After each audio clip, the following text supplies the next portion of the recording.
The Media Project.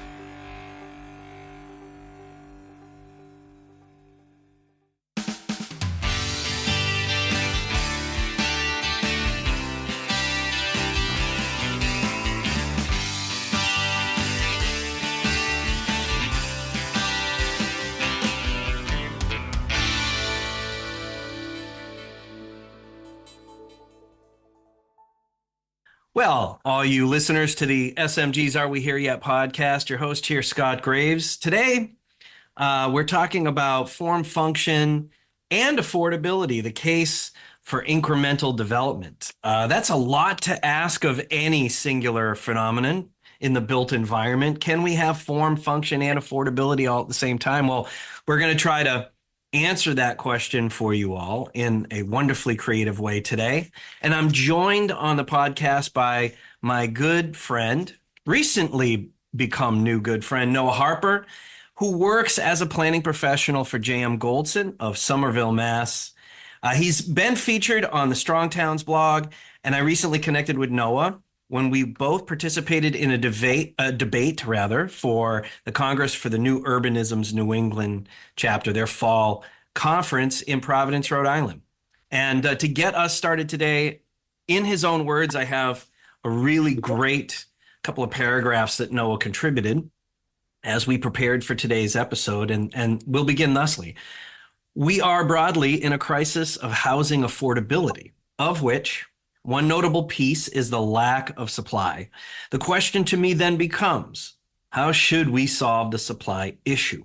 We've been experimenting with a lot of different methods of building in the last century, but a return to a more traditional way of building might yield the best result. I'm really interested in the work and writing of Christopher Alexander, an architecture professor working in the 60s and 70s, who wrote a book entitled The Timeless Way of Building.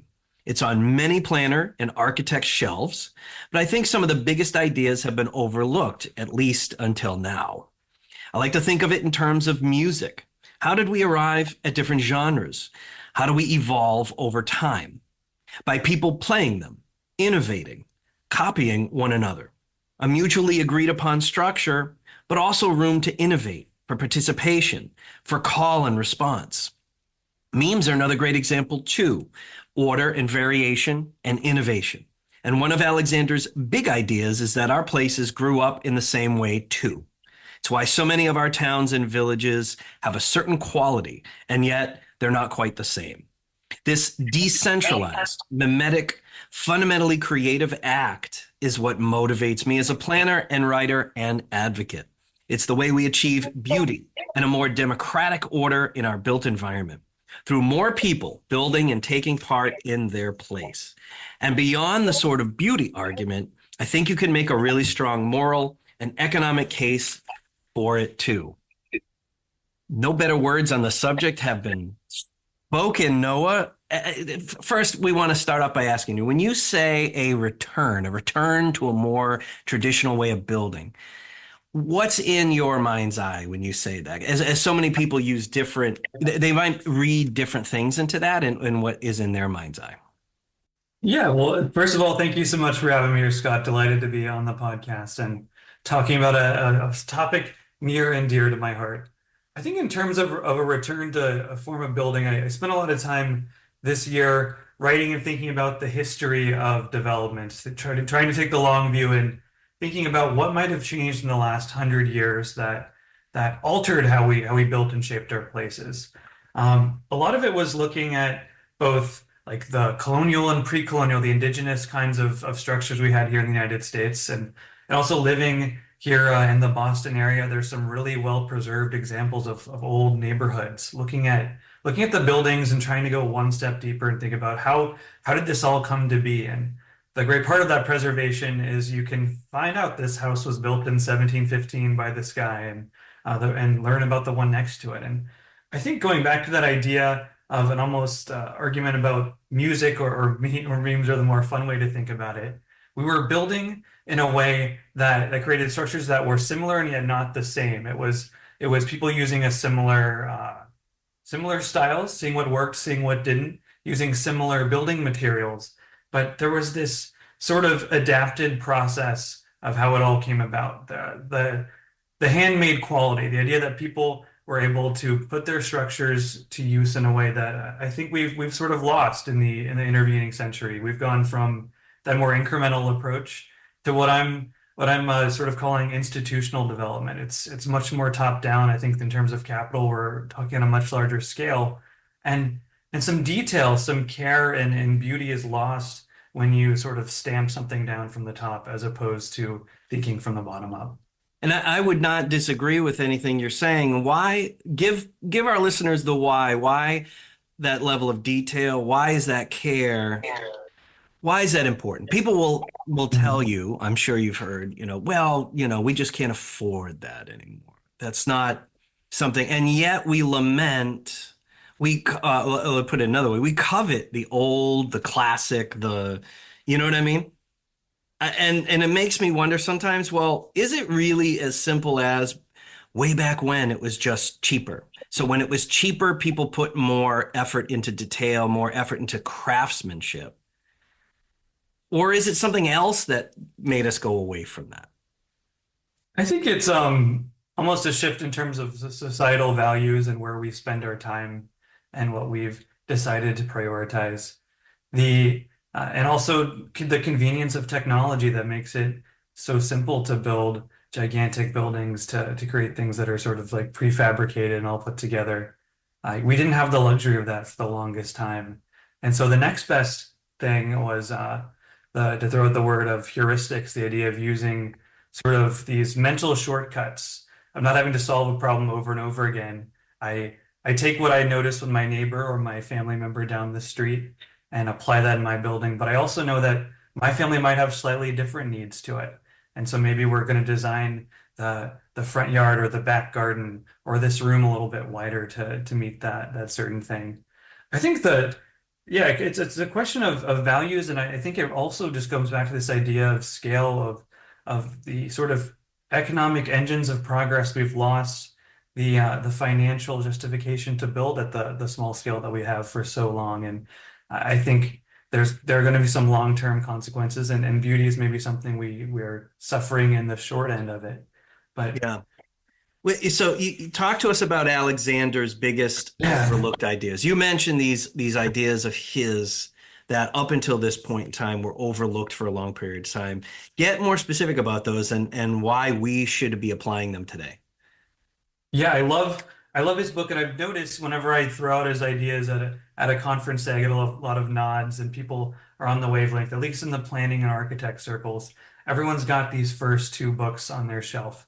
One is called The Timeless Way of Building, and it's just all about this kind of way that people put their places together for the longest time, for millennia, in fact. And it's not so much the aesthetic argument of buildings that are made out of adobe are better. It's buildings that come from this process of people learning and building and adapting over time and adding that detail and human scale. That's what really makes a place feel alive.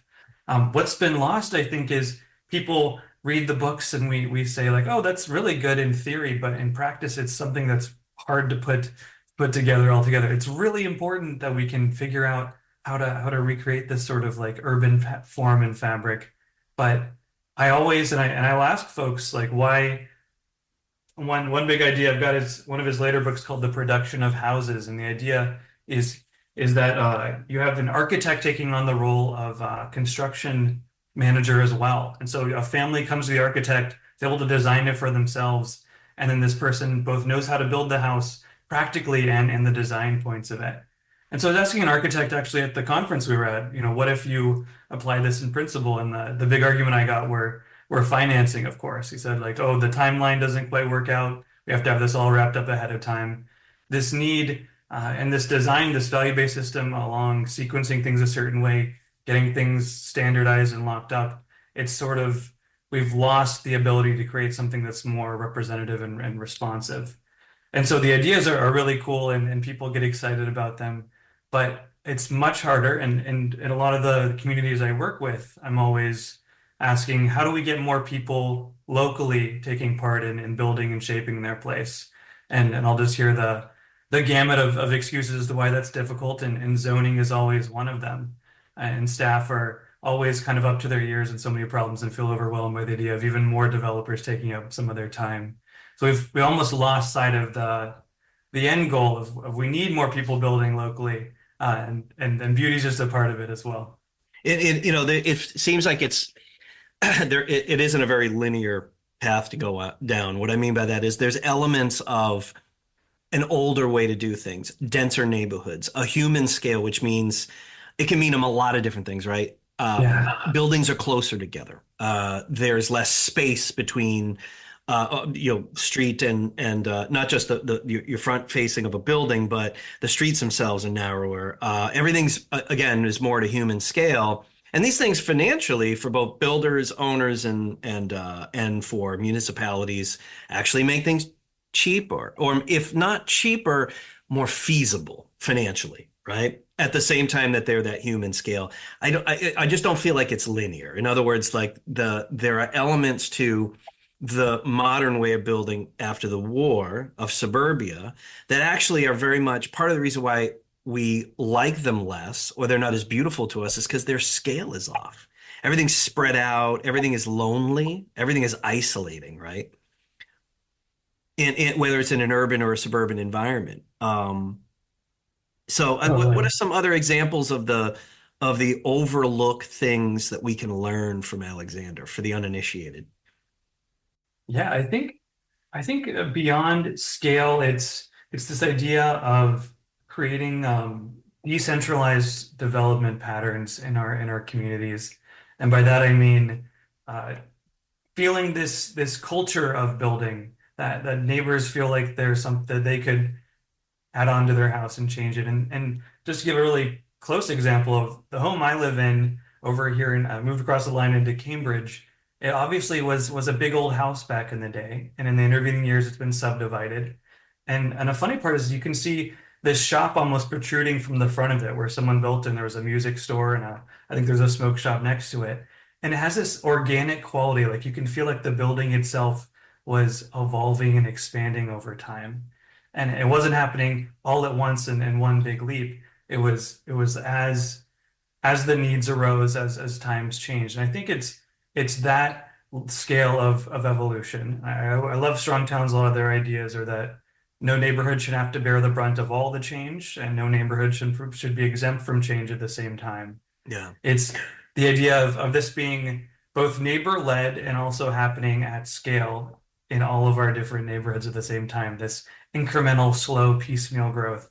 That, when we're talking about the more modern way of development, which is thinking in terms of hundreds of units and acres of land, the other approach to it is this one where it's decentralized and it's happening all over the place.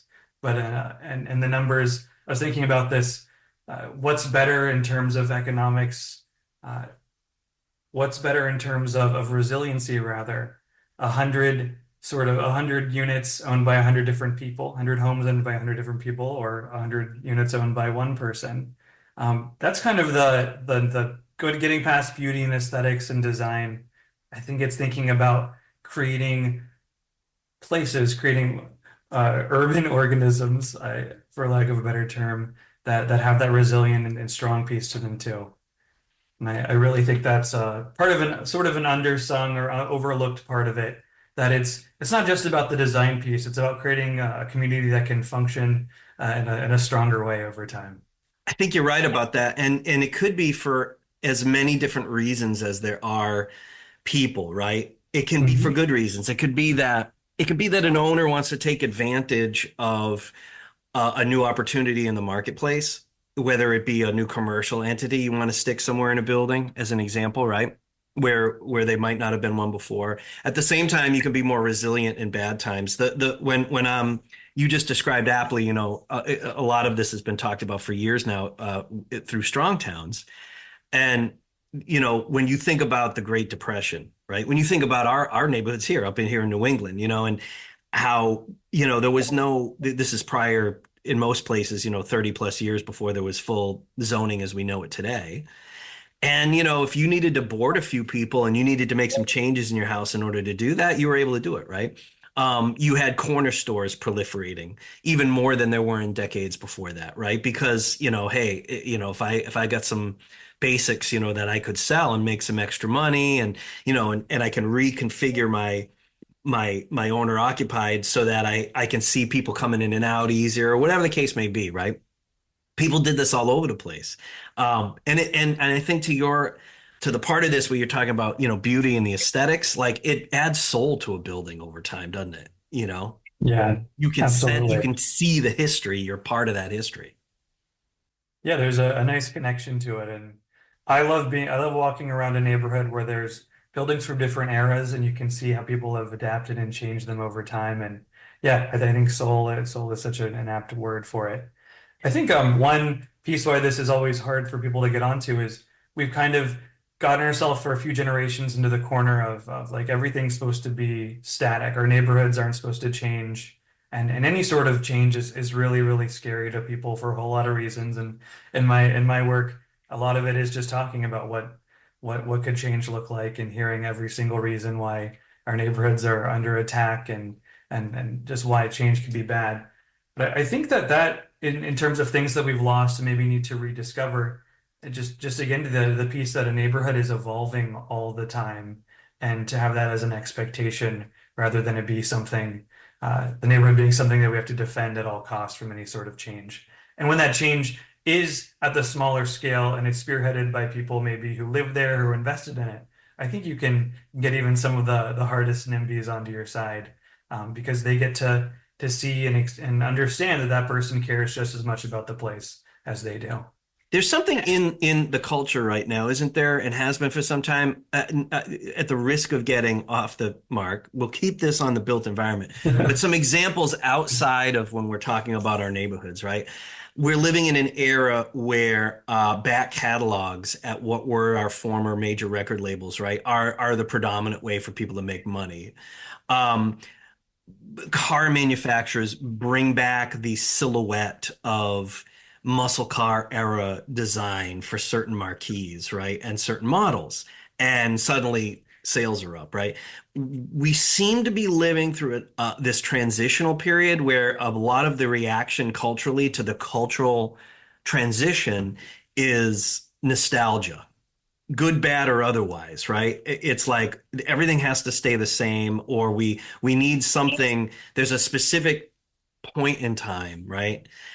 I wonder if you have any thoughts on that, and maybe even this extends to historic preservation, right? Like Mm. in many communities, where some communities choose to preserve their colonial town center. Others are concerned with their downtown. This has always been the downtown, and it's like actually this downtown is 150 years old, but it's the second or third, quote unquote, downtown or center of town because it was where the town industrialized much later than its settlement, right?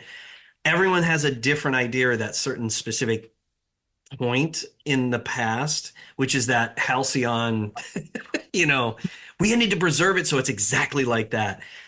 And we lose something when we do that. And of course, by policy, sometimes we really constrain ourselves by doing that, don't we? Absolutely. And I think here in New England, that's the reason that we've had such a struggle building our way out of this crisis. The generous way of thinking of it is we have some really good bones. Every town and village has that one street with the great buildings that people like to walk in, and that harkens back to the good old days. But at the same time, in clinging to that, I think we've really sort of shot ourselves in the foot in the short term, at least for now. And people are having to leave the region as a whole because they just can't afford to live here. So I think it's trying not to be too sentimental and nostalgic about particular old places. And I'm just as bad as anyone. I go to my favorite scapegoat is Boston Seaport neighborhood, which used to be a bunch of old parking lots. In the last 2 decades, it's really shot up, and it's a lot of really sort of gleaming glass towers you can walk around that are owned by some of the biggest companies in the world, and everything's really expensive. Um, that feeling of a place that, for me as a planner, I struggle with it because it was really well planned, as in they spent a lot of time thinking about the aesthetics of it. Yet it doesn't have that soul to it. And I'm not going to say that Maybe a century from now, if it's not underwater, it might have some more soul. But thinking about trying not to be too nostalgic about the old neighborhoods and let's just stay in Boston that are also part of the problem. They haven't been allowed to change at all, and so people have been forced elsewhere, way out into the suburbs when Yeah. they could have lived in town. But also trying to think, how do we make sure the new places, the new buildings we build have that sort of soul, that quality without a name Christopher Alexander has calls it, this human thing. And I think the best argument I have for it is trying to be more democratic in how we build, trying to get as many hands shaping the place as possible.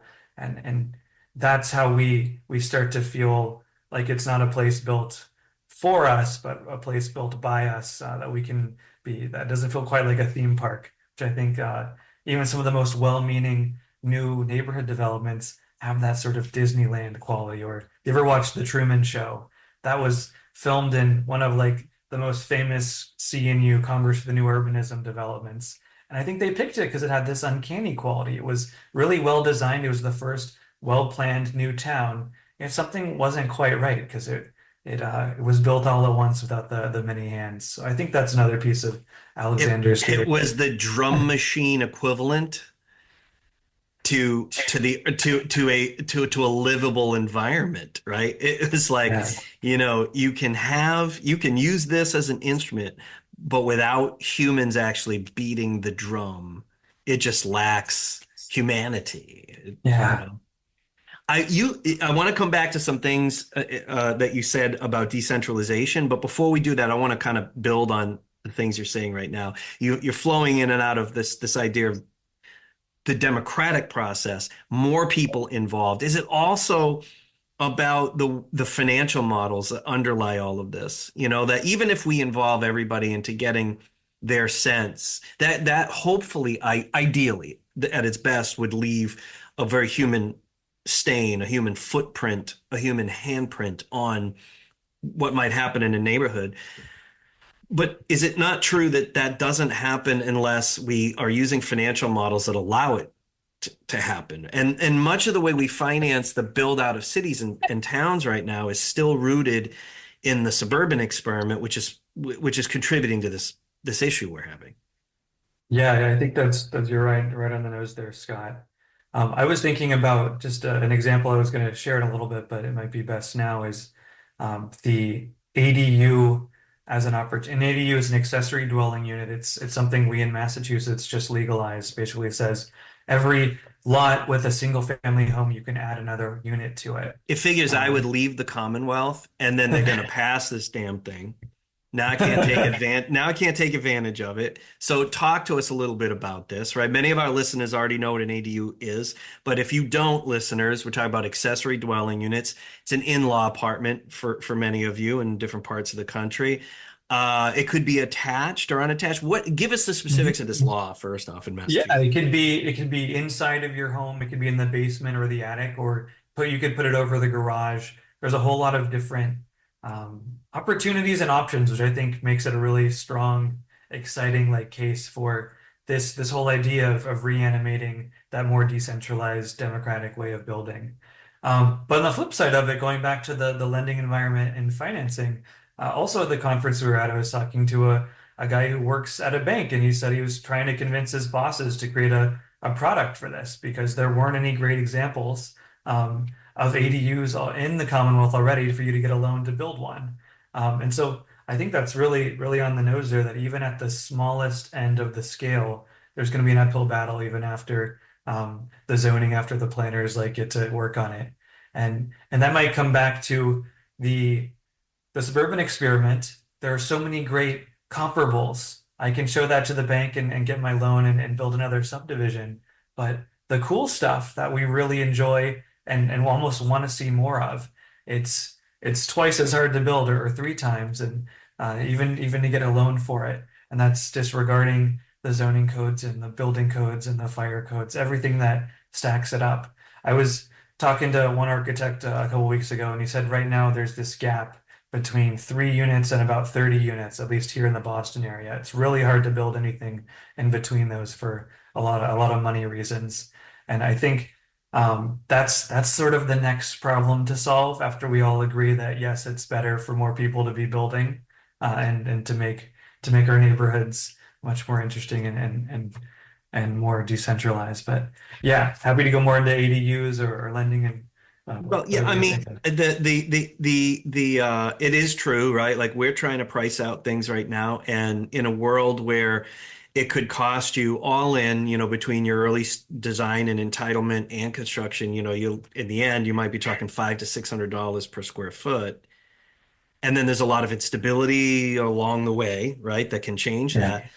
It becomes very difficult. You need the quantity, right? But then with the quantity, you lose, the flexibility of the livability of a space. And this is like the big conundrum that everyone's saying. It's not necessarily that people don't want to build something that's a lot more incremental and more market responsive in that way, but it's that when they try to go do it, especially if it's middle market, like that's the other thing is like we can get lots of money for, capital A affordable. Um, Very wealthy people in the greater Boston area. There's a number of them. They build their dream homes. So you can build McMansions if you want, tear downs and build a new, right? All over the suburbs, immediately ringing the city. But there's this middle of the road, which is like 90% of the population, and are the neighborhoods you're talking about, right? And that's where it becomes difficult.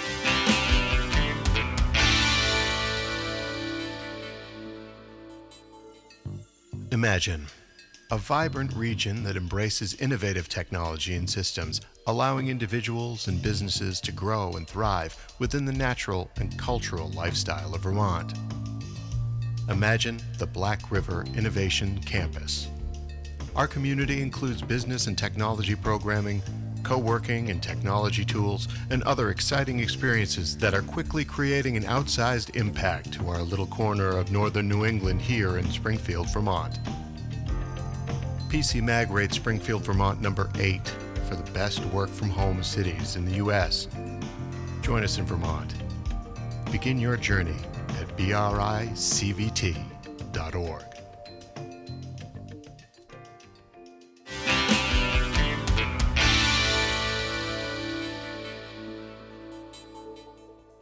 Here's the conundrum I see too, is that you have this quantity, right? Like we're talking about no insignificant number of units. So can't we just all sit down in a room? Maybe, yes, I'm infantilizing the problem, listeners, but can't we all sit in a room and just say, all right, how do we make this so that, because making money is about your gross, your net, but it's also about time frame, right? What kind of time frame can we give financiers? What time frame could we give developers so that it's over the long haul? They end up being a profitable business. Are you following with me? I don't know if I'm describing this in the right way, but if I Yeah. know that I need 10,000 units in a given region of various kinds of middle market housing, and I'm in a position to build a big chunk of that, can somebody help either adjust my net or my time frame and do it in a way that's sustainable for the person that's helping subsidize that? Mhm. Subsidy, usually people think public. It could come from anywhere in our discussion here for our purposes. But how does everybody win? Because one thing we know is we need tens of thousands. Massachusetts needs what, 200,000 plus units when we add Mhm. replacement Mhm. value over the next generation. And we're a small state comparatively speaking.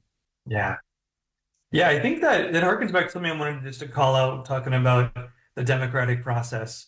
And I would argue, at least when someone wants to build something today, we have a whole lot of hooting and hollering about the building before anything gets built, and people want to have their say. And at the worst, it gets almost designed by committee, and anything that would have been interesting is plucked out of it.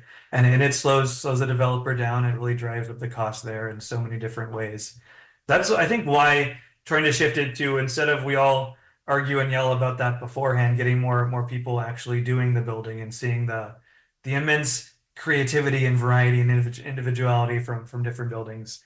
But I think, yeah, I think you're right on the nose about this is it's a solvable problem that we do need to get our heads together. And part of it, I think, is figuring out how do we make the rules so transparent and legible and commonly agreed upon that a developer can just go and pull some permits and get things built in a timely manner, not to mention the lending environment. And I will say, other communities in other parts of the country have been thinking about this maybe longer and more earnestly than we have.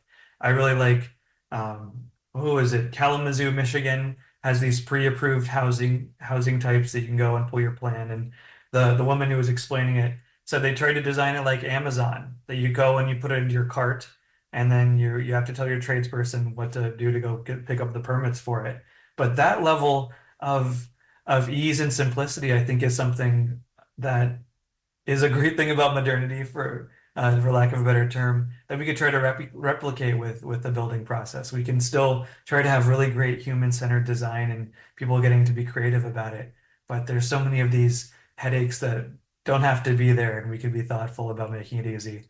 And bringing it back to the ADU piece, to adding that extra unit on your property, I always try to think like, how easy would it have to be for my parents to be able to do it? And I think that sort of Amazon style way of getting to pick it out, get the permits, and also pick out what kind of ADU, maybe Mm. someone even brings it to your home and cranes it into your backyard. It's a 21st century version of Sears Yeah, and Roebuck, exactly. homes that you can just say, here's the six, general designs. Here in the state of Vermont, we actually, earlier this year, I have it sitting here somewhere. They put out a guide for emerging developers. One of our problems being so rural and a state that depopulated for so long is labor, developers, everyone along the ecosystem, right? We have a dearth of those folks. So to give people a jump that would be small scale developers, they put out a book very similar, right? With some basic Yeah, designs. Plus it helps influence what's going to be built in a state that really cares about, the end result, right? Um, but without changing the anti-development legislation we have in the state, without changing a lot of other things, which we're working on those things too, which is good. But without one of the interesting things to this is that we seem to have, probably better than we ever have in the last 50 years, like a pretty good handle on, and more people are getting educated on like all the different things that have contributed to the housing crisis, or as strong towns would say, the housing trap, right? But we're not, we're siloed off still, right? Where we're working on these things, one sort of discipline or one part of the ecosystem at a time, as opposed to yeah, a broad sweeping addressing of the number of key factors that need to change, right? yeah, yeah. Yeah, it's everyone being siloed doesn't help us put our heads together and solve the problem. I really You can build do. an Yeah, ADU, but you can't get the banking for it. Or you can get a design for, building a house, but there's still anti-development, what do you want to, what do you want to call it? Anti-development legislation, that prevents it in most of the cities and towns in a given region, things like that. yeah. Was that the Vermont, the Homes for All toolkit, the one you're talking about for emerging developers? Correct. Yes. Thank you very much. Yeah, you got one up on me. Yes, it's the Homes for All toolkit. No, I really liked it. I liked how they even had a sample pro forma, so you could download the spreadsheet and get cracking on it. And sort of that kind of approach and thoughtfulness, I think, is how we get both more interesting architecture and can slowly start to tackle this housing crisis, or housing trap, like as Strong Towns framed it. People saying, getting to run the numbers and say, oh wow, if I worked on this, I could get a little extra income, help me pay my own bills, and also let a young person who would have to leave the community otherwise, or an older person looking to downsize, get to stay and have a place to live. There's a dignity piece, I think, of it too, that is often lacking from the conversation, that ADUs and just these loosening of some of the rules that have been in place for 75, 80 years, that, as I think the most generous way to put it is, they were copy and pasted from town to town. They didn't have the most sound backing, and just a plug to Nolan Gray's Arbitrary Lines book, all about the origins of zoning and why it's maybe not the greatest way to organize our cities.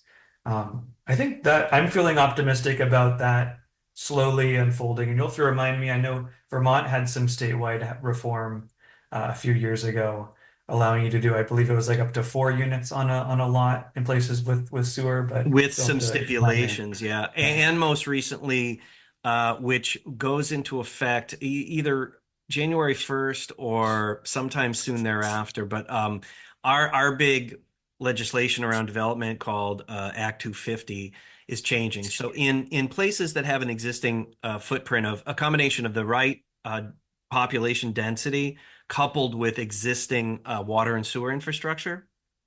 So essentially, this covers just about all of it covers all of our chartered cities and then a number of the other larger towns that Yeah. also have water and sewer. There's most of your development will be exempt from Act 250, and which is a it's a significant game changer here because Act 250 was, in fairness to it, it was really enacted to reduce development. The odd thing with it, though, of course, is in the end, the only people, or often the few people, or institutions that have the means to break through that are your larger ones that are going to build large scale development Mhm. because they have to at that point, right? You need the money. Um, it's an odd thing, people here that are relatively anti-development, they'll be for our own version up here of suburbia.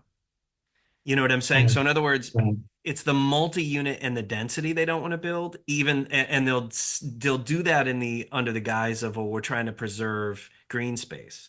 But as you know, when we build large houses on 2.5+ acres per parcel, we're not preserving green space, folks.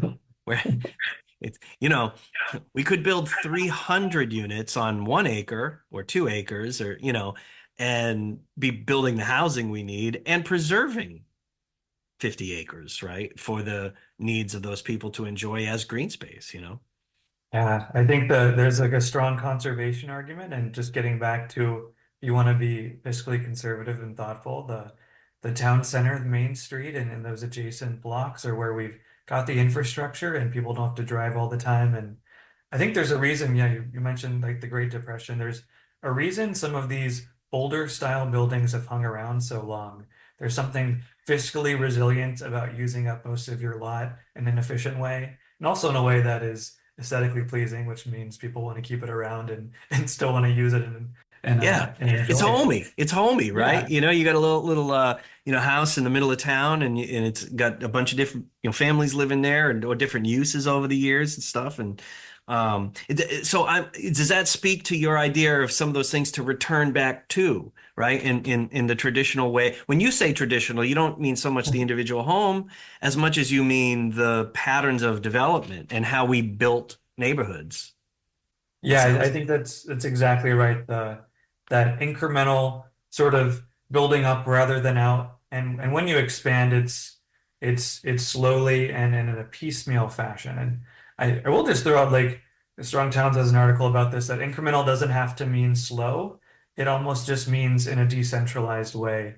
I think Yeah. their example is that Chicago grew up almost overnight, but it wasn't all the same building and all like the same person putting it together. It was made by a whole lot of different people using their creativity, making homes for themselves and their families and their neighbors. And like that's the kind of place I want to live in, that has those really interesting expressions. And it also happens to be fiscally the smartest way to do it too. Yeah, you could not have segued better back into this idea of decentralization. So you talk about this a lot on this subject, and I and other members of my team have written and we podcasted about decentralization in its many forms over the years. So this is near and dear to our hearts. I want to ask you this: in an environment like we're in, where we've got a lot of time to make up, right? Yeah. We a lot of people are making the argument right now. We need a post World War II style, all hands on deck. Yeah, just the kind of mobilization that occurred, frankly, that built suburbia, right? Except we don't want to build suburbia, right? We want to learn from those mistakes. I want to ask you, can we do that? Can we mobilize, and can we, in a relatively short period of time, build the pride and dignity back in our neighborhoods because people have a place they want to live, that they can live, that's resilient, all that stuff that we've talked about so far today? Can we do that and still be decentralized and still have it be incremental? We've been playing around with this idea of scaled incrementalism, right? So you get all the benefits of incremental development, but you do it at a scale that will help solve the crisis in a meaningful way. Can we do that? And how? I don't know if you give any thought to that. Yeah, I think My favorite example, I got to had the pleasure of visiting Athens a few years ago, and they in the 50s were having the same crisis of every house in the whole city is 3 stories tall, and there's not enough room for these people that are moving in from the countryside to live here. And at the same time, there were some famous architects like Le Corbusier having a conference there and coming up with some of the those foundational ideas of modernism. And I have my own quibbles with some of those design styles. But the Greeks, to their credit, took some of these ideas of modular building, of like this really simple concrete slab form, and implemented in a way that totally transformed Athens. It's almost unremarkable or unrecognizable, excuse me, from what it was before, and reshaped the city in a way that I think still had that human sense of character and scale and beauty. Almost every building has balconies, and there's an interesting thing where there's not the same sort of social stratification that we have in our neighborhoods. Rich people live in the same building as poor people, just on the top floor, and so I think the fact that if they were able to figure it out, and in a matter of decades change their city, and it did change, but I think you could argue that changed for the better in the sense that more people were able to live there affordably and are still to this day that we can here in the United States. I got this Christopher Alexander quote. This is from a few books later in the series, The Production of Houses. I really like this. He said, "To argue that inhumane, alienated houses must be produced means that we have not yet had the wit or intelligence to devise a system which is both human in its products and efficient at the same time." I think we can get to humanity and efficiency, but I think going back to this idea of culture and that mimetic style of people copying and remixing and transforming, I think that's how we get there. And one example is going back over to South Bend, Indiana. The city holds developer meetups and has streamlined their zoning to be legible to someone with a high school education. Hmm. They've done everything in their power to make it super easy. And that idea of creating culture, people that are excited, that are telling their friends and neighbors, I think that's how we do it, how we balance that humanity and efficiency and can build at scale. Going back to the very beginning, it's a problem that we can solve in different ways. I think we can build super blocks and raise neighborhoods like Boston did back in the day and create something that feels really inhuman, or we can try to figure it out together. And it'll be different in every community, but it's kind of exciting that yeah, each community will have its own answer to the problem. Yeah. By the way, the way you flow from and it totally resonated as a former jazz musician by trade. You know, like your idea, like this is like music. You know that the organic nature of improvisational music, the way we riff off of each other and then we synthesize ideas and create our new variations of language around that. The fact that we are talking to each other, like a dialogue versus, a monologue and, like which is top down, right? And the way Yeah, you free flow poetically, I might add, between like the ideas of the pragmatism, beauty, democracy, and the democratic process and all this. Where does that come from? For you, did that come from somewhere else and you brought that to your experience as an adult becoming a planner? Or is it the result of the fact that once you got into planning and design, that it all sort of came together for you? I think it comes from a career zigzagging. I was an English major in undergrad and did spend a lot of time reading and writing and thinking about esoteric ideas, and also studied film. So like, Mm. yeah, arguing about nonsense all day, but love thinking and bringing in multidisciplinary ideas and just have such an appreciation for cities and towns and architecture too. So I do love sort of tying things together. And I think all those essays they made me do in college were certainly helpful. And I appreciate planning and just this whole field of people who shape the urban environment to get to tie those things together. And yeah, appreciate the kind words. There really is something about when one stands to think, and I like this idea from South Bend about making this very accessible to everybody, uh, Yeah. as many people as are interested in it. But this recognition that that the city neighborhood and all the neighborhoods together are their own organism, and almost like you have to look at it that way first in order to start to create something that is a lot more interconnected, that is a lot more uh, created on a human scale. As soon as that all was taken out, I think the way you described this in the beginning of our podcast was really great. When that was taken away and it became much more top down, it's probably the most important thing that we lost, right? And now we're Yeah. responding to that. People, even if people can't clearly articulate that in words, it's being articulated in our behavior, in our Mhm. isolation, in a whole bunch of really sometimes really nasty ways, right? Yeah. In human behavior. Um, because we've whether it be the isolation that's created between us, and I think about, since we're on this, in the geography of greater Boston, the when we go from the West End to Government Center, Mhm.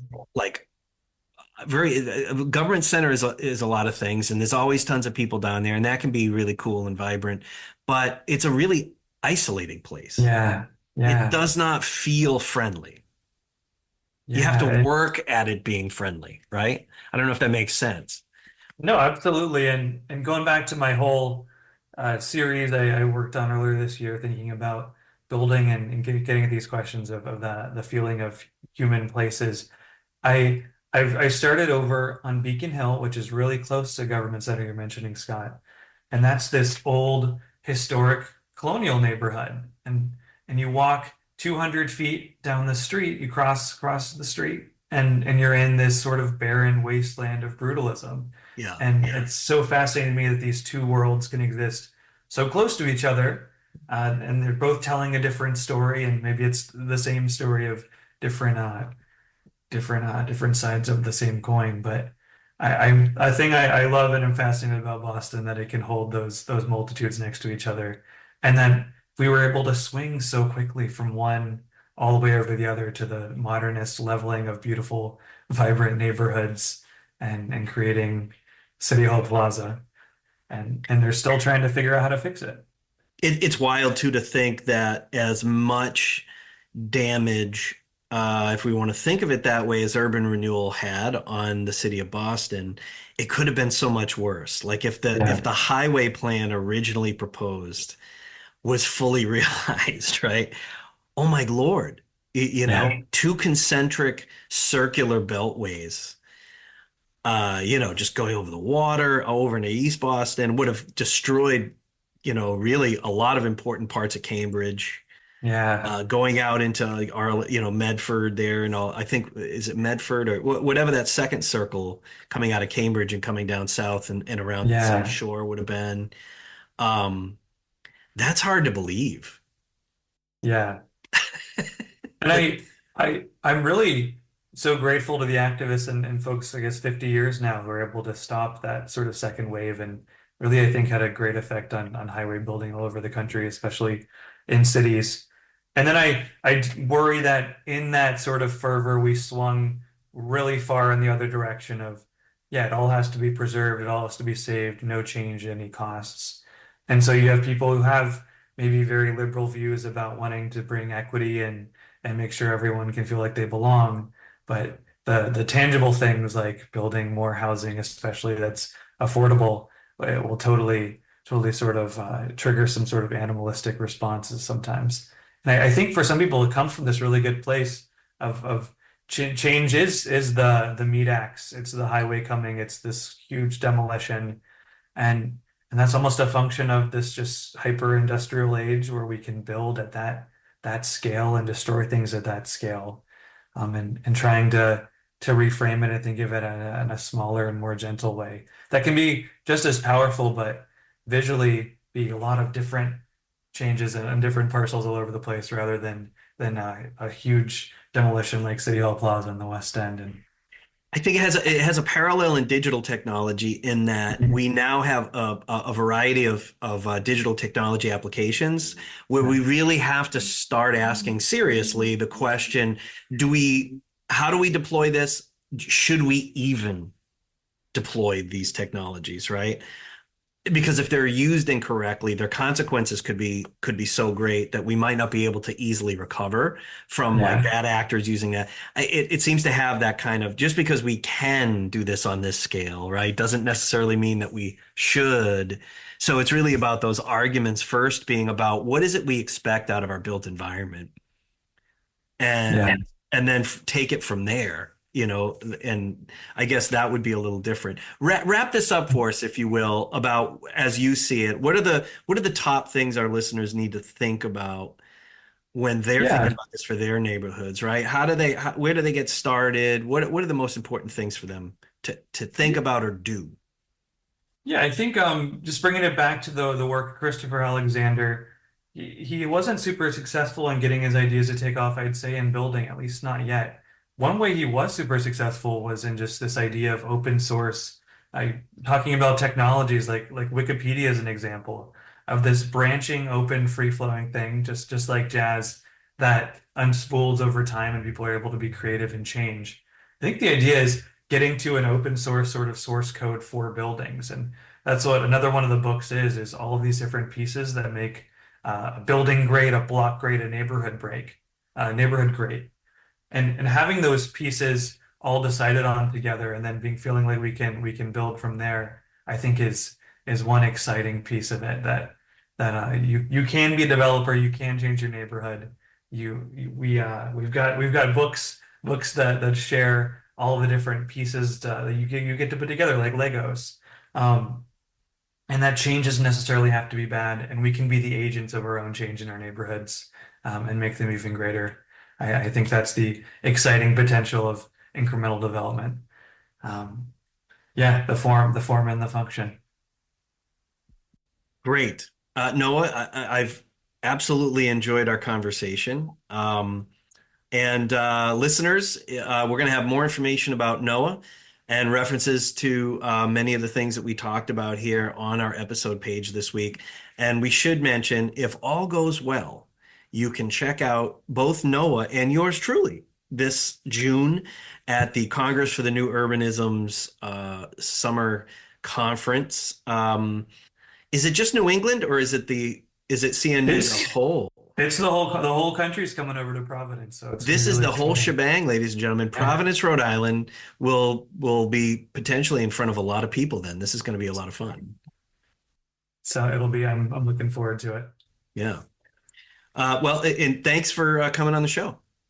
Thanks so much for having me, Scott. It's been a delight talking to you, and yeah, happy to keep the conversation going. So yeah, thank you again. It's been really fun. SMG's Are We Here Yet podcast is a production of M the Media Project and SM Graves Associates. Learn more at smgravesassociates.com.